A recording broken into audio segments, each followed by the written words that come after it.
خدای من، خدای خوب و مهربان، قلب کوچکم را در میان شکوفه‌های بهاری درختان گذاشتم تا از کبوتران ترانه محبت بیاموزم.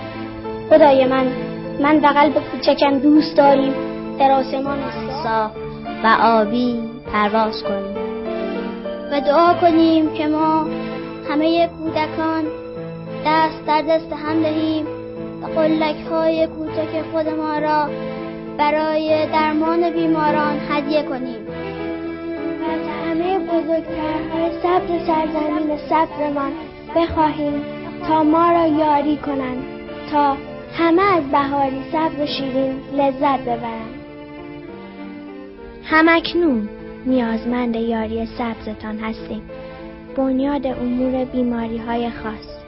شماره حساب 34 بانک ملی ایران، شعبه اسکان.